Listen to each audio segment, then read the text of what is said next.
আপনারা জানেন যে সনাতনী ধর্মের একটি রথ অনুষ্ঠান, সেটা আজকে পালিত হচ্ছে। সেই রথ অনুষ্ঠানকে উপেক্ষা করে অতিরিক্ত আইন শৃঙ্খলা বাহিনী মোতায়েন করা হয়েছে, যেন এই রথ অনুষ্ঠানে কোনো বিশৃঙ্খলার সৃষ্টি না হয়। তো আপনারা দেখতে পাচ্ছেন এইখানে সেনাবাহিনী রয়েছে, পুলিশ রয়েছে, আনসার রয়েছে এবং সোয়াট বাহিনী আমরা সামনে লক্ষ্য করেছি।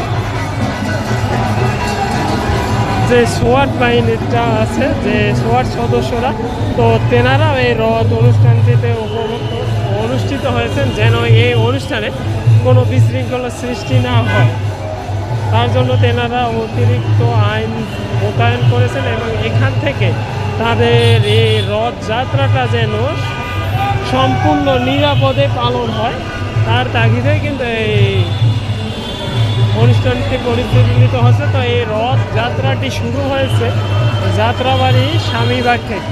স্বামীবাগ থেকে শুরু করে যাত্রাবাড়ি হয়ে গুলিস্তান হয়ে সরাসরি ঢাকা বিশ্ববিদ্যালয়ের যে মন্দির আছে সেই মন্দিরের দিকে অগ্রসর হচ্ছে। আমরা এখন অবস্থান করতেছি সুপ্রিম কোর্টের সামনে, যেখানে আপনারা দেখতে পাচ্ছেন এই রথযাত্রাটি ক্রমান্বয়ে সেই তাদের নির্দিষ্ট স্থানের দিকে অগ্রসর হচ্ছে।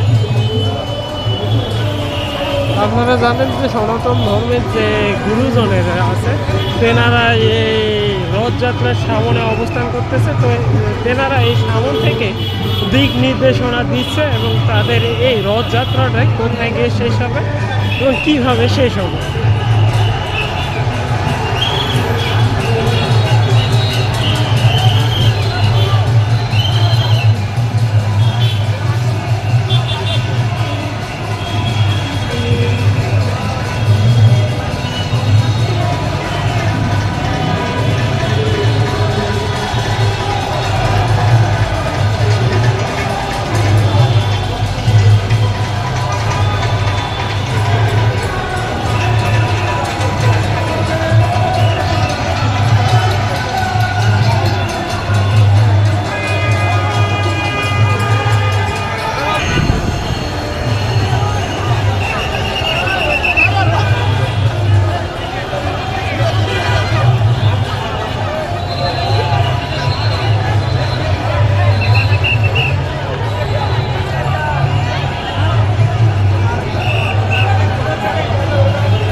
আপনারা দেখতে পাচ্ছেন যে তাদের এই রথযাত্রাকে সংগঠনটা জানার জন্য এই ঢাকা বিশ্ববিদ্যালয়ের আশেপাশে রাস্তাগুলিতে কতটা ভক্তের উপস্থিতি, সেখান থেকে বড় ধরনের একটা যানজটের আশঙ্কা আমরা দেখতে পাচ্ছি। যে এখানে যে যত মানুষের উপস্থিতি, এখান থেকে বোঝা যাচ্ছে যে রথে যতগুলি মানুষ ছিল তার থেকে বেশি পরিমাণে মানুষের উপস্থিতি আমরা রাস্তার সাইডে লক্ষ্য করতে পারছি।